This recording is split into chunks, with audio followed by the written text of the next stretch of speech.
लूलू किस्मत हो तो भाई तुम्हारे जैसी। कहाँ एक वक्त था कि तुम हमारे साथ कूड़ा कबाड़ा बीना करते थे, नालियां साफ किया करते थे। लेकिन आज तुम्हारी किस्मत देखो, तुम्हारा रोमन रेंज के साथ क्राउन जूल में हैवीवेट चैंपियनशिप के लिए मैच हुआ। मैंने तो सुना है कि रोमन रेंज ने तुम्हें बहुत बुरी तरीके से लथेर लथेर के हराया। ये तुमसे किसने कहा बे? ये सब झूठ है, सब बकवास है।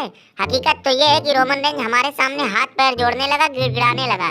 जब हमने ताबड़तोड़ रोमन रेंज के ऊपर हमला किया ना, तो भाई हमारे हमलों का रोमन रेंज के पास कोई जवाब ही नहीं रहा। वो तो इसके पालतू कुत्ते बीच में आ गए, नहीं तो आज हम ही चैंपियन रहते। और रोमन रेंज हमसे इतना डर गया है कि उसने WWE वालों से 4-6 महीने की छुट्टी ले ली है। सुना है कि अब वो सीधा रॉयल रंबल में आएगा। देखा हमारे नाम की कितनी दहशत है कि रोमन रेंज जैसा आदमी हमें देख के भाग रहा है। मुझे पता नहीं क्यों लग रहा है कि तुम फेंक रहे हो। भाई हमने सब सुन लिया है। अभी रोमन रेंज को बोल दूंगा तो तुम्हारे मुंह पे चिपका देगा, दांत चियार के रह जाओगे। डेमियन प्रीस्ट क्या हुआ भाई, क्या सुन लिया? पता नहीं, यही लुलुआ बैठा पतन क्या तुम्हारे बारे में उल्टा सीधा बक रहा है। कह रहा है कि रोमन रेंज क्राउन जूल में हमारे सामने हाथ पैर जोड़ने लगा, गिड़गिड़ाने लगा। मतलब तुमको और खूंटा को जब तक कुछ मिल ना जाए तब तक तुम लोग चुप नहीं होते हो, तब तक उल्टी सीधी कुछ ना कुछ हरकतें करते ही रहते हो। भाई डेमियन प्रीस्ट मेरी तरफ से 2-4 चप्पल उसके मुंह पे चिपका देना भाई। लेकिन रोमन रेंज ये बात तो सही है कि भाई तुम छुट्टी बहुत लेते हो। भाई तुम आखिर घर पे करते क्या हो? जाफरान उफरान की खेती कर रखे हो कि या काजू बादाम की खेती कर रखे हो? आखिर तुम्हें क्या घर पे क्या उखाड़ना रहता है कि भाई तुम 3-4 महीने में सिर्फ एक बार आते हो, अपनी चैंपियनशिप डिफेंड करते हो, फिर 3-4 महीने के लिए गायब हो जाते हो। इसका नुकसान पता है कितना बड़ा होगा? सबसे ज्यादा तुम्हें ही इसका नुकसान होगा, किसी दूसरे का क्या जाएगा? भाई एम्ब्रोज, यही तो हमारा जलवा है। यहाँ सब कुछ हमारी मर्जी से होता है। पूरे WWE को लोग WWE के हिसाब से चलते हैं, लेकिन WWE हमारे हिसाब से चलती है। भाई ये तुम्हारा जलवा नहीं है, ये तुम्हारा हलवा निकालने की तैयारी कर रहे हैं ये लोग। इन लोगों ने तुम्हें पहाड़ जैसा बना तो दिया, लेकिन अब तुम्हें गिराने की तैयारी हो रही है। रोमन रेंज बात को समझो। तुम देखो भले इतने दिनों से चैंपियन हो, लेकिन कोई भी लुरकु सुरकु तुम्हारे सामने अगर आता है, तुम बिल्कुल डोमिनेट करके ब्रॉक लेसनर की तरह किसी को नहीं हरा पाए हो। मेरे हिसाब से तो तुम्हें तो अब इस हिसाब का होना चाहिए कि भाई जो भी तुम्हारे सामने आए उसको तहस नहस करके रख दो। लेकिन तुम जब से चैंपियन बने हो तब से एक ही टाइप से तुम मैच हारते हो, एक ही टाइप से मैच जीतते हो।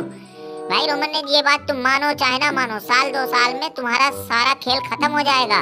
और मैंने तो ये भी सुना है कि WWE के जितने प्रीमियम लाइव इवेंट है या रोड टू रेसलमेनिया के जितना पोस्टर है, हर जगह ससुर इस खूंटा को ही गाड़ दिया गया है। भाई तुम अगर नहीं रहोगे तो ये खूंटा गड़ जाएगा, तो कहां कहां से तुम इसको निकालोगे? मेरे हिसाब से अगर देखा जाए तो मेरे अंदर जिस हिसाब से कूट कूट के टैलेंट भरा हुआ है, मैं तो 1-1.5 साल में अगला रोमन रेंज बन सकता हूँ, रोमन रेंज की जगह ले सकता हूँ। खूंटा और जे उसो सैमी जेन से तो तुम निपट नहीं पाते हो, चले हो रोमन रेंज की जगह लेने। लड़ने का सहूर नहीं, तरीका नहीं है। तुम तो साला जब रिंग में लड़ते हो ऐसा लगता है कि तुम्हारी टांग नहीं ससुर लपचा उपचा है, लपर लपर इधर उधर करती रहती है। अबे तुम 4-6 महीने में रिया रिप्ली की जगह ले लो, वही तुम्हारे लिए बहुत बढ़िया रहेगा। अरे भाई चित्रालेन, मैं भी इतना देर से बैठा हूँ भाई, मुझे भी मौका दो। ना ना भाई ना ना, तुम्हारे जैसे हरौदू फरौदू आदमी को बिल्कुल नहीं खिलाएंगे। भाई तुम आओगे अभी 2 मिनट में हार के झाड़ झूर के चल दोगे, जाओ अपना गोली कंचा लाओ तब खेलो। हमसे भाई उम्मीद मत रखना। अरे भाई चित्रालेन, जानसीना ना सही, कम से कम हमें तो खिला लो। अब तो हम दोनों दोस्त बन चुके हैं भाई। अब हम लोग एक साथ मिलकर जजमेंट डे वालों को कूटेंगे, इनको ऐसा मारेंगे कि ये लोग सालों साल तक मंडे नाइट रा पे नजर ना आए। बाक साले खूंटा फूटा, तू हमारा कब से दोस्त बन गया बे? वो तो हमारे पास करने धरने को कुछ था नहीं, तब हम तुम लोगों के साथ जुड़ गए, नहीं तो घंटा तुम लोगों के साथ हम आते। डेमियन प्रीस्ट वार गेम भले तुम लोग हार जाना, लेकिन जे उसो सैमी जेन और इस खूंटा को थोड़ा बढ़िया से रगड़ देना, इनको तबीयत से खांच देना। मैं तुम्हें खांचने के लिए एक आदमी दे दूंगा भाई, वो बहुत जबरदस्त तरीके से खांचता है। मैं साला तुम्हासो खांचा, मेरा तो कुछ अता ही पता ना है कि मेरे साथ क्या होगा। नहीं तो मुझे अगर वार गेम में मौका मिला होता तो पूरे वार गेम को ही मैं खांच खूंच के ऊपर से टाप के निकल जाता। वैसे लूलू, मैं सोच रहा था कि अगर कुछ ऐसा हिसाब किताब बैठ जाए, रोमन रेंज को रेसलमेनिया 40 में मैं हरा के नया चैंपियन बन जाऊं तो कैसा लगेगा?